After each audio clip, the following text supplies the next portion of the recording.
Саламатсыздар, урматтуу телекөрүүчүлөр. Бүгүнкү илим изинде көрсөтүүсүнөн сиздерге кыргыз элинин салттуу маданиятынан болгон коноктоо сунуу, андан соң кыргыз этнографиялык баалуулуктарына кирген камчынын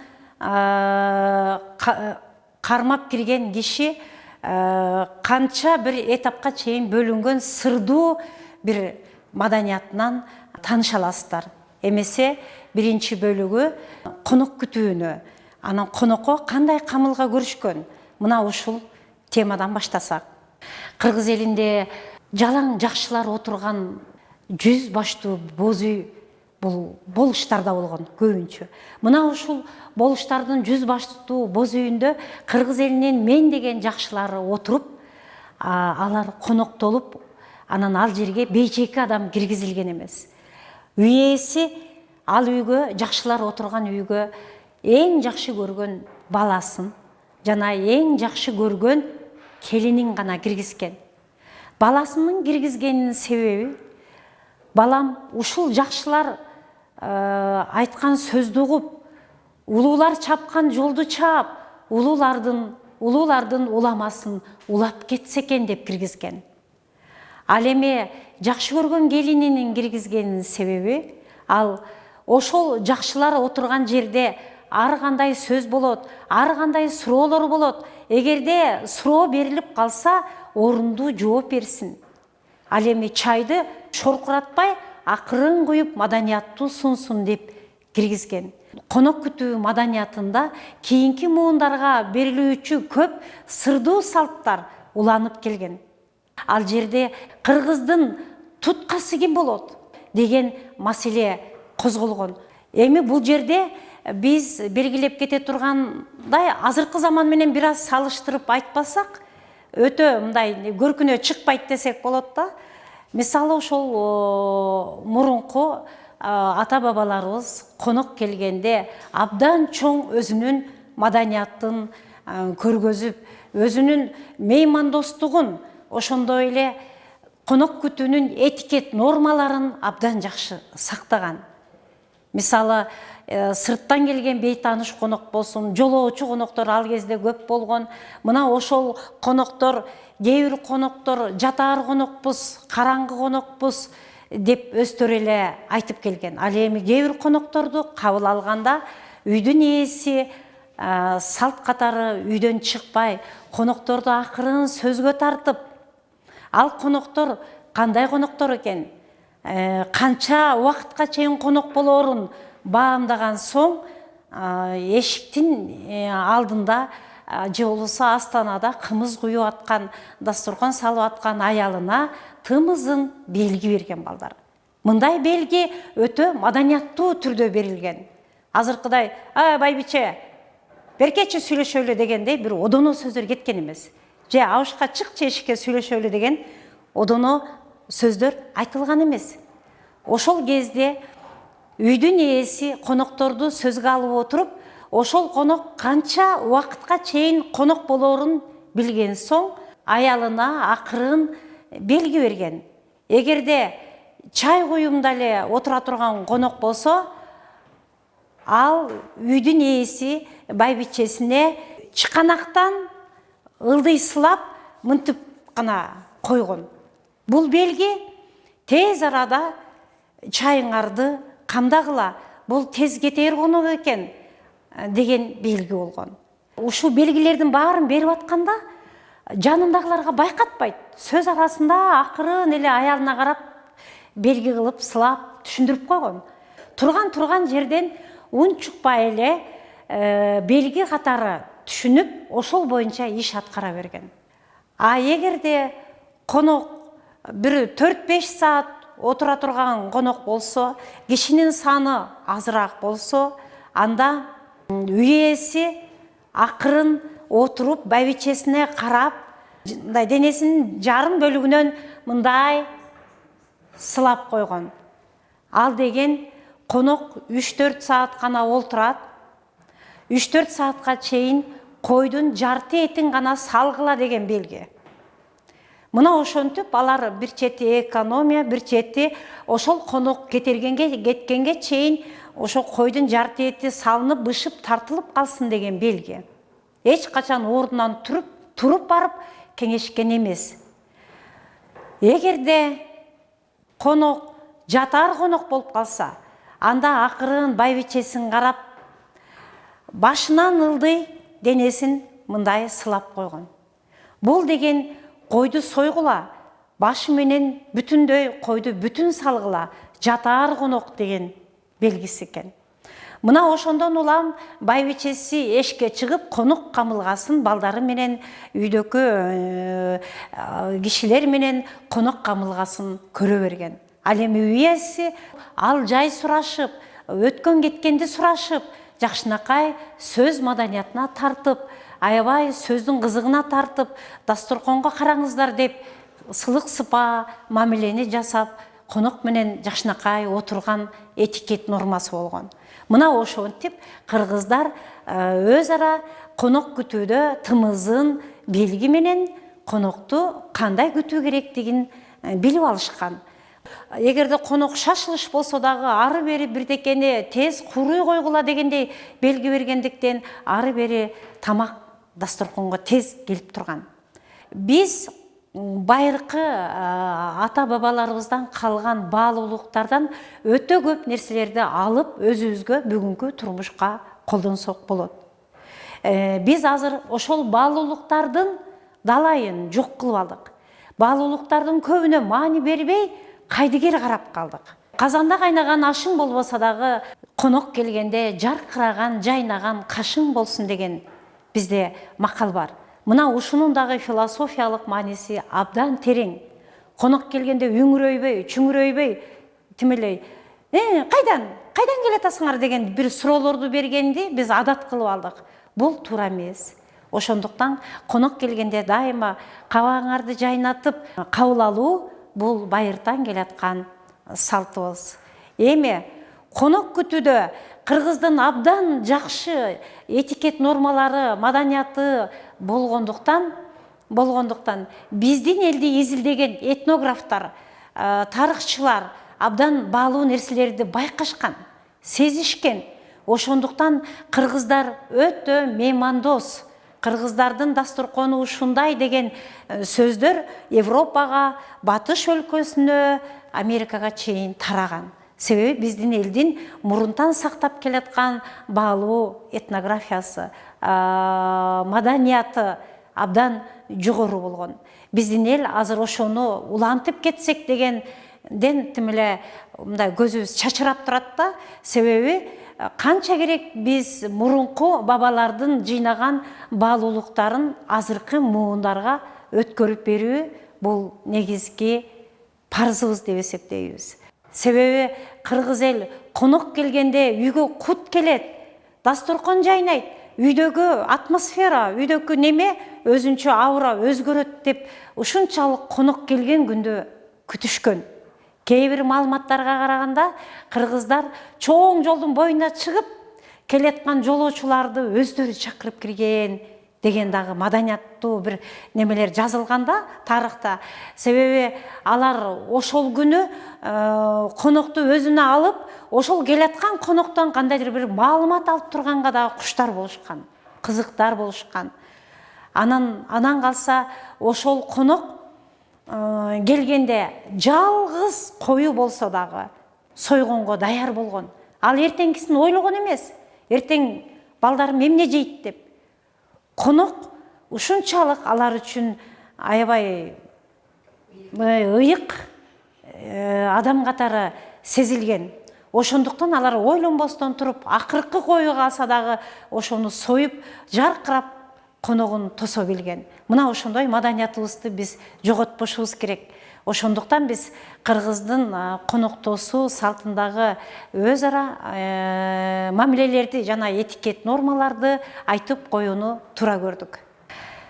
Сиздерге биз конок күтүүнүн жана конок күткөндө кыргызда кандай этикет нормалар сакталган деген бөлүктү айтып өттүк. Эми мындан аркы бөлүгүндө биз кыргыздын канаты болгон ат жылкы жаныбарынын маданияты жана камчыны колдонууда кандай этикет нормалары сакталган, мына ушулар тууралуу айтып кетмекчибиз. Кыргыз эли ушунчалык ат жандуу болуп, ат менен бирге турмушу, социалдык турмушу абдан чиеленип чырмалышкан, ошондуктан атка байланыштуу жана эр токумга байланыштуу жана камчыга байланыштуу этнографиялык маданиятыбыз абдан көп биздин. Мына ошонун ичинен биз камчы тууралуу сөз кылабыз. Камчы өзү сабы көбүнчө долонодон болгон. Анан себеби долоно абдан бышык болот деген. Андан кийин өрүмдөрү адатта кайыштан болот. Өрүмдөрү да өзүнчө чоң этнографиялык маданиятка ээ. Себеби жумуру кылып, жылан, боор кылып, ар кандай сонун түрлөрүн өрүшкөн. Бул дагы бир жакшы устанын колунан чыккан болот. Эми Кыргызда дагы бир жакшынакай камчыга байланыштуу макал бар. Камчыга сап жигитиң барбы дегендей. Себеби балдар, камчынын сабы өтө чоң роль ойногон. Себеби камчыга сап болоор жигит барбы деген ал элден сурулуп чыккан эр азаматың барбы деген менен барабар да. Мына ошондуктан аномастикалык илимде камчыбек деген аттар дагы абдан көп жайылган. Этнографиялык маданият катары ушул камчынын сыры канча этаптан турат. Биз ошого токтололу. Кыргыз элинде келген конок эгерде камчыны үйгө кирип баратканда камчыны эки бүктөп эр токумга кыстарып койсо, ал конок тынымга эле кирген болот. Себеби ал жолдон калбаган жолоочу, же болбосо кандайдыр бир зарыл иши менен кирген, такыр чай кайнамга дагы отурбаган конок болуп эсептелинет. Ал эми эгерде камчынын сабынан кармап учун бош коюп келатса, анда ал конок кандайдыр бир ал үйдөн бир катуу жаман маселени чечиш үчүн каарданып, даярданып, керек болсо камчы тартып бергенге дагы даярмын дегендей түр менен келген болот. Аны келген киши эшиктен кирери менен камчыны сабы бош тургандан, камчыны сабынан кармап, өрүмү бош тургандан бул өтө каарданып, каарын араң тыйып келаткан конок экен деп, ошого жараша дипломатиялык мамиле жасоого аракет кылган. Ошого жараша одоно кетпей, аны ашыра кетпей, ашыра чаппай, маселени кылдаттык менен чечүүгө үй ээси аракет кылган. Эгерде камчыны мойнуна салып киргенде тизелей отуруп сөз баштаса, анда бул чоң айыбын мойнуна алып, кечирим сурап келген менен барабар. Себеби алар ошол коноктун келгенде эле жыгылыштуумун, айып менде деген белгинин катарында камчыны мойнуна илип чөгөлөп отурганы бул алдыңа келсе атаңдын кунун кеч деген менен барабар. Мына ошол макалдар ушундан улам чыккан болуш керек. Ошондуктан камчыны мойнуна салып келген кишиге эч убакта катуу кеткен эмес, катуу айткан эмес. Ал өзү жыгылыштуу болуп, өзүнүн күнөөсүн сезип, анан кечирим сурап келаткандан кийин үй ээси тегерегинде үй ээсиндеги олтурган коноктор анын жүйөсүн туура карап, маселени чечип, андан кийин ал кишиге тез арада кечирим берүүгө макул болушкан. Себеби ал өзүнүн күнөөсүн толук сезип келатканын эшиктен киргенде эле салам айтып, анан чөгөлөй калып, камчысын мойнуна салып киргендиктен кандай маселе болбосун кечиримдүү экендигин жана кечиримдүү чечиш керек экендигин кыргыздар жакшы билишкен. Келаткан конок камчынын сабын немесин, камчынын учун кошо кармап мынтип келаткан болсо, анда ал жаман кабар алып келаткандын белгиси болгон. өтө жаман кабар болгондугунун белгиси болгон. Аны жакшынакай кылып аттан түшүрүп, анан өзүн күткөн. Албетте келиңиздер деп тосуп алган, бирок эмне кабар экендигин алар мындай элейип күтүп, анан эмне сөз болор экен деп күтүп калышкан. Мына ошондо алар баягы камчынын немесин бүктөй кармап келген жолоочу албетте өзү айта келген, жеткире турган кабарды айтат. Мына ошондуктан алар камчыны жолоочу кандай мааниде, кандай этапта кармап келаткандыгын жана кандай маселе болуп аткандыгын жолоочунун келээр менен эле камчыдан улам сезип турушкан. Ошондой эле кыргыз элинин этнографиясына байланыштуу ат мингенде жосо атты кандай баалашкан деген дагы, жылкыны кандай баалашкан деген дагы мындай этнографиялык маданияты абдан кеңири өнүккөн. Ошондуктан атка байланыштуу макалдар абдан көп чыккан. Бул жерде биз сөздү, кыргыз тилинин сөзүндө тактап айтышыбыз керек. Эч убакта макал лакаптар деп кошуп айтпашыбыз керек. Атка байланыштуу макал лакаптар деп, макалдар деп гана айтышыбыз керек. Ал эми лакап болсо, ал сөзсүз кандайдыр бир деңгээлде бир шылдың иретинде же юмор иретинде айтылган кичинекей ирониялуу нерсени гана айтат. Ошондуктан биз жалпы тилинен айтканда, мисалы үчүн атка байланыштуу макалдар дегенибиз туура да. Ошондуктан биз азыр толуктоо иретинде айтып кетишибиз керек. Жигит деги эле атка минген эр адам атка мингенде эле ээрге кыйшак отурупсун деген да сөз бар.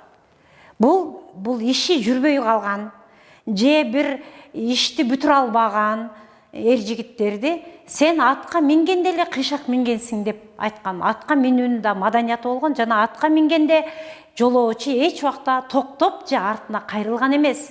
Себеби мындай ырымда токтоп калса, ал андан ары иши жүрүшпөйт же иши болбой калат деген ырымды кармаган. Ошондуктан атка чап секирип минип, түз минип жана атты желе бастырып ылдам кеткен, бул шыр кеткен эр жигитке айтылуучу салттуу көрүнүш. Ал эми кыргыз элинде мындай адамдардын шар жүргөн жигиттин ар дайым жол ачык болот деп баа бергендиги мына ошондон болуп эсептелинет. Ал эми атка мингенде эки жакты атты жай бастырып, эки жакты карай бергенде дагы атайын кыргыздын поэтикасында белгилеп айтып кеткен. Атка мингенде эки жакты элеңдеп карай бербегин, атты желдире тез бастырып үйрөнгүн, атты илең салаң бастырып эки жакты карасаң, сен бир келбээрсиңен эле мындай адам көрүнөсүн. Ошондуктан атты дайыма желдире басып тыкан жүргүн, багытыңды түз карагын, эки жакты көп карабагын, көйрөң атка коносуң деген биздин мындай атайын бабалардан калган адеп сыяктуу атайын табылгалар бар. Мына ушул сөздөрдүн баардыгы адептүүлүккө, адепке кирет деп белгилеп кетсек болот. Дайыма атта чапчаң жүрүү бул кыргыз элинин байыртан бери келаткан этнографиялык маданиятынын бир бөлүгү болуп эсептелинет. Ат өлгөн жерде жол бүтөт.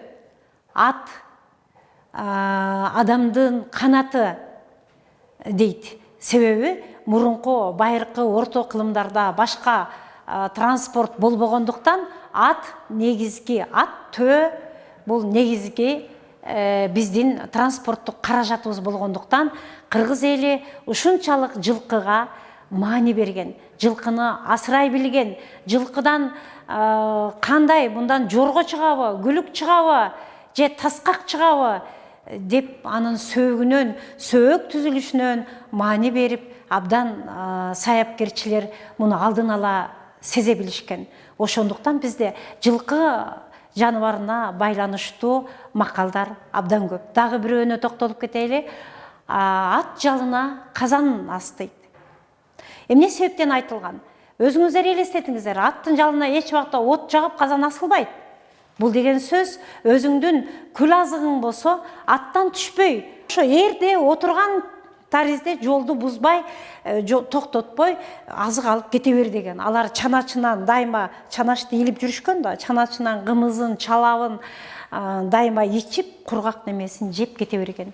Ошондо алар жолду да арбыткан, дайыма шайдоот жүрүшкөн, ачка болгон эмес. Ошондуктан ат жалына казан ас деген макал келип чыккан.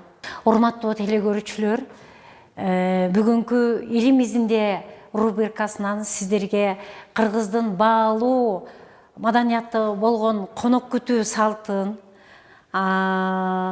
андан соң биз кыргыздын канаты болгон жылкы жаныбары жөнүндө макала каптар жана камчынын канча сырдуу маданияты болгон мына ушуларды чечмелөөгө аракет кылдык. Кийинки көрсөтүүдөн көрүшкөнчө саламатта болуңуздар.